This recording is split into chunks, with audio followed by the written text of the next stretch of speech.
Un homme bon est un homme qui sait protéger, qui sait subvenir aux besoins des autres, qui sait servir, qui sait réconforter, qui sait réprimander, qui sait discipliner.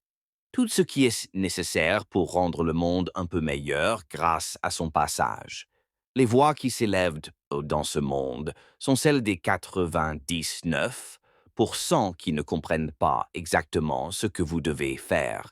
C'est pourquoi, lorsque je parle et que vous ne me comprenez pas, c'est probablement une bonne chose, car cela signifie probablement que je me trouve dans un domaine de la vie où vous n'êtes pas. Il est étonnant de voir combien de personnes veulent être spectaculaires dans la vie, mais aussi s'intégrer et être normal. Par définition, vous visez la moyenne. Les gens normaux obtiennent des résultats normaux.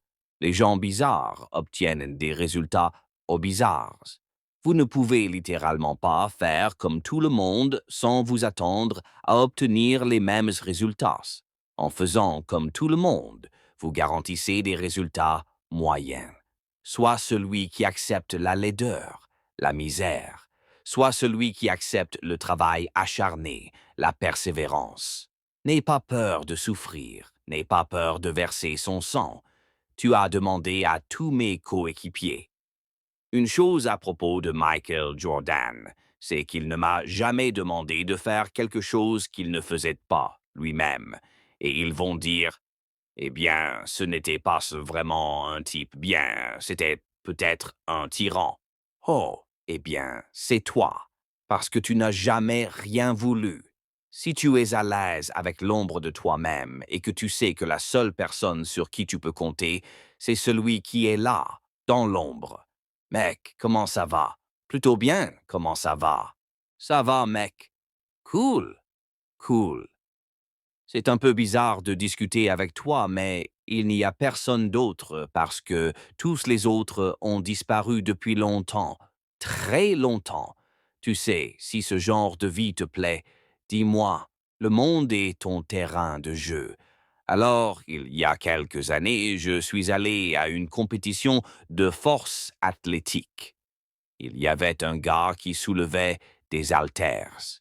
Il détenait un tas de records dans son équipe, et c'était un gars normal, issu d'une classe ouvrière ordinaire d'une ville ouvrière normale à la périphérie de Newcastle. Le regarder s'échauffer, c'était quelque chose. Il avait une playlist sacrée. Il n'écoutait jamais ses chansons, sauf juste avant de monter sur la plateforme. Il avait ses écouteurs et il marchait de long en large, comme un taureau prêt à charger. Il est monté sur scène et là, on a la chair de poule. On le voyait canaliser la fureur. C'était le dieu de la guerre. C'est ton frère, ta mère, ton ami. Le seul commentaire qu'ils vont faire, c'est «Ah, tu as changé. Pourquoi tu recommences?» Oh, tu vas essayer ça maintenant. Bon, on y est encore. Le truc, c'est que la question n'est pas de savoir s'ils ont raison ou tort. Il s'agit plutôt de savoir à quel point ils pourraient avoir raison ou tort. Imagine que tu voulais lancer un podcast, que tu as fait 3 épisodes, puis que tu as abandonné. Et là, ils pensent, je te l'avais dit, laisse tomber ces rêves, arrête avec ces trucs de contenu. Tu ne deviendras jamais influenceur ou quoi que ce soit d'autre. Remplace influenceur par ce que tu fais. Le truc, c'est que tu es quand même plus près du but avec 3 épisodes qu'avec zéro. Il s'agit donc simplement de savoir quelle direction prendre et de réaliser que les critiques ont souvent raison. Mais quand c'est vraiment important, c'était faux, mais pour une raison ou une autre. Je pensais que je devais être celui qui prenait les choses en main. Et je me suis dit, oh non, tu sais quoi? Tu n'as pas besoin d'être celui qui prend les choses en main. Ton chef, tu dois le soutenir. Et il ne s'agit pas de toi. Et ça, à ce moment-là, a aussi changé mon attitude, car à partir de ce moment-là, dans ma carrière et dans ma vie, j'ai réalisé que je n'avais pas toujours besoin d'être le centre de l'attention, comme le veut mon ego. Notre ego veut toujours que tout tourne autour de nous, et ce n'est pas de nous qu'il s'agit. Ce n'est pas du tout de nous qu'il s'agit.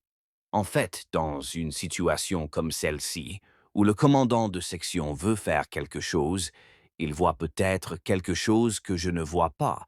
Il a peut-être un objectif stratégique différent qu'il veut atteindre et que je suis en train de saboter. Et qu'est-ce que c'est ce que ça fait à notre section? Hé, ça me fait du bien parce que je me dis, ouais, je ne suis peut-être pas le chef, mais c'est moi qui prends les décisions, c'est ton ego. Et ce que tu dois faire, c'est le mettre de côté et soutenir la personne qui est aux commandes et avancer ensemble en équipe. Parce que c'est ça le plus important. Ce n'est pas une question de moi, c'est une question d'équipe. Si tu es quelqu'un qui souffre d'un sentiment d'insuffisance paralysant, ta capacité à rejeter toute pensée positive aura été très forte. Si tu essaies de privilégier la positivité en te disant je dois le penser, le souhaiter, y croire, et je l'obtiendrai, ton état d'esprit négatif va tout simplement l'anéantir. Je parle d'expérience, hein? En tant que personne chroniquement peu sûre d'elle et qui souffre encore du syndrome de l'imposteur qui ressurgit parfois, il faut commencer par l'action. Il faut que ce soit d'accord, qu'est-ce qui aurait dû se passer dans la semaine pour que je puisse repenser à cette semaine et être fier de moi? Arrête de rompre tes promesses envers toi-même. Quand tu te dis « je vais me réveiller demain à 7 heures » et que l'envie te prend d'appuyer sur le bouton « snooze », ne le fais pas. Il y a une victoire que tu as à ton actif aujourd'hui. L'action n'est-ce que passe. Tu veux quitter ton travail et devenir écrivain. D'accord? Peux-tu t'engager à écrire un article de blog sur Substack par semaine pendant les 3 prochaines semaines? Tu te sentirais moins comme un raté si tu faisais ça. L'action doit passer en premier. Pour gagner, il faut aller très loin en soi. C'est bien au-delà de la surface. C'est bien au-delà de l'intériorité. Ça va vers un endroit que beaucoup de gens n'ont pas visité depuis très longtemps parce qu'ils ont peur de rendre visite à cette personne, parce que lorsqu'ils rendent visite à cette personne, ils ne savent plus qui elle est. Ta vie, c'est juste vivre ta vie. Danse le monde. Essaye de ne pas trop te heurter au mur. Essaie d'avoir une belle vie de famille, de t'amuser, d'économiser un peu d'argent. Mais la vie, c'est une vie très limitée. La vie peut être beaucoup plus vaste une fois que tu découvres un simple fait. Et c'est que tout ce qui t'entoure et que tu appelles la vie t'es créé par des gens qui n'étaient pas plus intelligents que toi. Et tu peux le changer. Tu peux l'influencer. Tu peux construire tes propres choses que d'autres personnes peuvent utiliser. Et dès que tu comprends que tu peux toucher à la vie et en fait, quelque chose va sortir si tu appuies dessus, tu sais que tu peux la changer, la modeler. C'est peut-être le plus important. Quand j'étais jeune, vous savez, je regardais beaucoup de westerns. Vous savez, le genre de film avec le héros silencieux, le truc de Gary Cooper.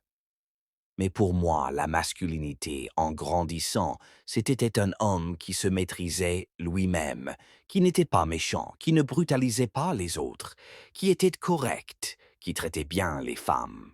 Donc, bien traiter les femmes est une vertu masculine. C'est une bonne chose. Cela découle d'une position de force. Vous n'êtes pas complexé par votre masculinité. Vous n'avez pas besoin de prouver que vous êtes un homme en rabaissant les femmes, en les malmenant. Vous pouvez respecter les femmes, et les respecter est un signe de force, un signe d'assurance dans votre masculinité. Vous n'avez pas besoin de rabaisser les autres pour vous sentir mieux. D'accord?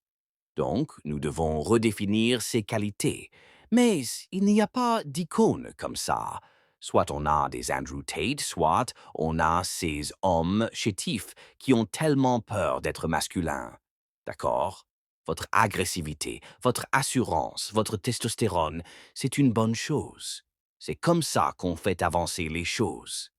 C'est ce qui vous donne de l'énergie, ce qui vous fait exister dans le monde. Ça vous rend ambitieux. Ça vous permet de vous affirmer et de vous motiver. Il faut canaliser tout ça. Il faut le discipliner. Mais il faut te voir, vous savez. On parlait de notre besoin de plaire aux autres et de la façon de le reformuler.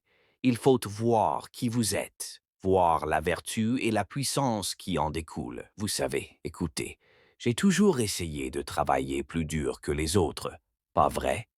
C'est comme ça que j'ai réussi. Le match était à 19 heures.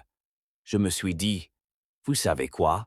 Je vais venir au centre d'entraînement parce qu'on joue ce match de l'époque où les Lakers avaient Kobe et Shaq. Ok, c'est l'équipe championne, je vais arriver à 15 heures et je veux m'assurer de marquer 400 paniers avant de retourner dans ma chambre. Ensuite, je m'assois au soleil et je me prépare pour le match. Alors, je prends la voiture, j'arrive à la salle de sport et en entrant sur le terrain, qui voit oh, Kobe Bryant est déjà en train de s'entraîner. Je m'entraîne donc pendant une bonne heure, 1 heure et demie. Et quand j'ai fini, je me suis assis et, bien sûr, j'entendais encore le ballon rebondir. J'ai baissé les yeux et je me suis dit, ce type, il s'entraîne encore. Il s'entraînait. On dirait qu'il était trempé de sueur quand je suis arrivé. Et il continue.